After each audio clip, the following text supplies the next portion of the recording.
8वीं क्लास के मैथ के पहले चैप्टर के संख्यावां के गुणात्मक उल्ट यानी कि मल्टीप्लीकेटिव इनवर्स पता करने संबंधी कुछ सवाल ने। तो इस वीडियो के विच असी दिती हुई संख्या का गुणात्मक उल्ट किस तरह लिखा जाता है इस बारे समझांगे। जदों भी असी किसी संख्या का गुणात्मक उल्ट लिखना होवे यानी कि मल्टीप्लीकेटिव इनवर्स लिखना होवे तो असी सब तो पहला की करते हैं, असी उस संख्या के पी बटे क्यू रूप का उल्ट क्रम कर देंगे हैं। सब तो पहला जिहड़ी भी संख्या सानू दिती होवे असी उसका पी बटे क्यू रूप लिख के उसका उल्ट क्रम कर देंगे। उस तो बाद ते जिहड़ी संख्या सानू उल्ट क्रम करके प्राप्त होती है असी उसका म्यारी रूप लिखांगे। जे संख्या म्यारी रूप दे विच नहीं है तो असी उसका म्यारी रूप लिखांगे। जे संख्या पहला ही उल्ट क्रम करके म्यारी रूप दे विच आ जाती है तो वही साडा दिती हुई संख्या का गुणात्मक उल्ट हो जाता है। आओ कुछ उदाहरणों नाल इस क्रियाविधि नूं समझ लैंदे हां। सब तो पहला प्रश्न है -13 का गुणात्मक उल्ट लिखो। सब तो पहला असीं की करना है, संख्या का पी बटे क्यू रूप लिखो। तो जिहड़ी संख्या सानू -13 दिती हुई सी असीं इसका पी बटे क्यू रूप लिखिया, मतलब इसके बटे च कुछ भी नहीं सी, असीं -13/1 लिख लिया। तो यह -13 का पी बटे क्यू रूप साडे कोले आ गया। पी बटे क्यू रूप लिखण तो बाद असीं की करदे सी, असीं करना सी संख्या का उल्ट क्रम। तो हुण असीं -13/1 का उल्ट क्रम लिखांगे। तो उल्ट क्रम करना तो बड़ा ही आसान हुंदा है। जिहड़ी भी संख्या दिती है उसके अंश नूं हर बना दिओ ते हर नूं अंश बना दिओ। मतलब कहण दा कि देसी भाषा च जे असीं कहीए उपर वाली संख्या नूं थल्ले लिख दिओ ते थल्ले वाली संख्या नूं उपर लिख दो। तो -13/1 का उल्ट क्रम होया 1/-13। हुण 1/-13 जिहड़ा है असीं ये देखना है कि म्यारी रूप दे विच है जां नहीं। तो 1/-13 जिहड़ा म्यारी रूप दे विच नहीं है, म्यारी रूप लिखदे हां तो यह बनेगा -1/13। ते जिहड़ा -1/13 है यह -13 का गुणात्मक उल्ट हो जाएगा। क्लीयर हो गया। आओ एक होर उदाहरण नाल समझते हैं। दूजी संख्या सानू दिती है कि -13/19 का गुणात्मक उल्ट लिखो। तो सब तो पहला काम की हुंदा है, असी संख्या का पी बटे क्यू रूप लिखना हुंदा है। तो पर -13/19 तो पहला ही पी बटे क्यू रूप दे विच है ना, तो एक काम साडा हो गया। दूजा स्टैप की हुंदा साडे कोल, असी संख्या के पी बटे क्यू रूप का उल्ट क्रम करना हुंदा है। तो हुण संख्या सी साडे कोल -13/19, तो असी इसका उल्ट क्रम लिखांगे। तो उल्ट क्रम लिखण लई असी की फैसला कीता सी, उपर वाली संख्या नूं हेठां ते हेठां वाली संख्या नूं उपर लिख दिंदे हां। तो यह बन गया 19/-13। हुण असीं देखना है कि 19/-13 म्यारी रूप दे विच है जां नहीं। तो सानू पता है जे माइनस का निशान हर दे विच होवे तो संख्या म्यारी रूप दे विच नहीं हुंदी। तो असीं की करांगे 19/-13 का म्यारी रूप लिखांगे। तो जिहड़ा माइनस का निशान है उसनूं असीं अंश दे नाल लगा दिंदे हां। तो -19/13 जिहड़ा है यह -13/19 का गुणात्मक उल्ट हो जाएगा। चलो हुण एक होर उदाहरण देखते हैं। अगला प्रश्न सानू कहता है कि -1 का गुणात्मक उल्ट लिखो।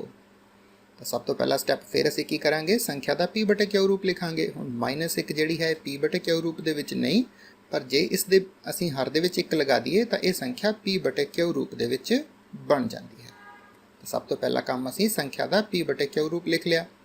दूजा काम असीं करांगे पी बटे क्यू रूप का उल्ट क्रम। तो -1/1 का उल्ट क्रम होएगा 1/-1, क्योंकि असीं हेठली संख्या नूं उपर तो उपरली संख्या नूं जे हेठां कर दईए तो वह उल्ट क्रम बन जाता है। तो -1 हेठां आ गया, 1 उपर चला गया, मतलब 1 अंश दे विच ते -1 हर दे विच। हुण अगला काम हुंदा है कि जो उल्ट क्रम करके सानू संख्या प्राप्त होई असीं ये देखना है कि वह संख्या म्यारी रूप दे विच है जां नहीं। जे नहीं है तो उसनूं म्यारी रूप दे विच लिख देवांगे। तो 1/-1 का म्यारी रूप होया -1/1, तो इसनूं असीं लिख सकते हैं -1। तो इस प्रकार -1 का गुणात्मक उल्ट होया -1। एक होर प्रश्न देखते हैं। इत्थे सानू कहा गया है कि -5/8 गुणा -3/7 का गुणात्मक उल्ट लिखो। तो जिस तरह असीं बाकी सारे प्रश्नों के विच कीता है, सब तो पहला असीं की करांगे, दिती हुई संख्या का पी बटे क्यू रूप लिखांगे। तो -5/8 गुणा -3/7, इसनूं असीं हल करदे हां।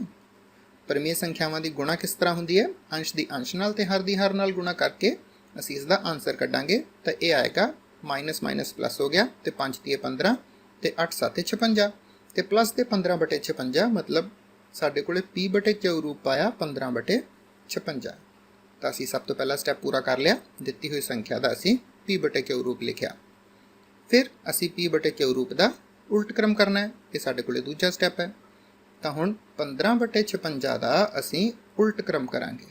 तो उल्ट क्रम करन लग्या असी की सिक्ख्या सी, हर नूं अंश दे विच ते अंश नूं हर दे विच, इस तरह करके लिख देना है। तो 15/56 का उल्ट क्रम होया 56/15 ते अंत विच असी उल्ट क्रम नूं म्यारी रूप विच लिखना हुंदा है। ते 56/15 तो जिहड़ा पहला ही म्यारी रूप दे विच है, क्योंकि इत्थे कोई माइनस का निशान है ही नहीं। तो इस प्रकार जिहड़ी सानूं दित्ती हुई संख्या सी, इसका साडे कोले गुणात्मक उल्ट आया 56/15। क्लीयर हो गया? मैनूं उम्मीद है कि हुण तुसीं भी किसी भी दित्ती हुई संख्या का गुणात्मक उल्ट बड़ी आसानी नाल लिख सकदे हो। गुणात्मक उल्ट दे नाल संबंधित कुछ इंपॉर्टेंट पॉइंट्स जिहड़े ने वो भी एक बारी असीं इत्थे रिवाइज कर लैंदे हां। वैरी इंपॉर्टेंट पॉइंट्स जिहड़े तुसीं याद रखने ने कि -1 का गुणात्मक उल्ट -1 हुंदा है ते 1 का गुणात्मक उल्ट 1 हुंदा है। मतलब जिहड़ी संख्या है उसका गुणात्मक उल्ट भी उही है। तो कई बार इस प्रश्न नूं इस तरह पूछा जाता है कि वो संख्यावां दसो जिहड़ियां अपने आप का गुणात्मक उल्ट हुंदियां हन। तो -1 का गुणात्मक उल्ट -1 ही होया ना, अते 1 का गुणात्मक उल्ट 1 है। तो 1 अते -1 अजिहियां दो संख्यावां हन जिन्हां दे गुणात्मक उल्ट क्रम नहीं, इत्थे असीं लिखांगे जिन्हां दे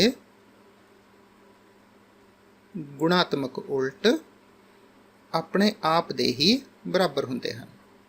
तो 0 एक इस तरह की संख्या है जिसका कोई गुणात्मक उल्ट नहीं हुंदा, क्योंकि जे असीं 0 लईए तो 0 का p/q रूप असीं लिखांगे 0/1 तो जदों असीं इसका उल्ट क्रम करांगे तो यह बनेगा 1/0। तो असीं किसी भी संख्या नूं 0 नाल भाग नहीं कर सकते, इस करके 0 का कोई गुणात्मक उल्ट नहीं हुंदा।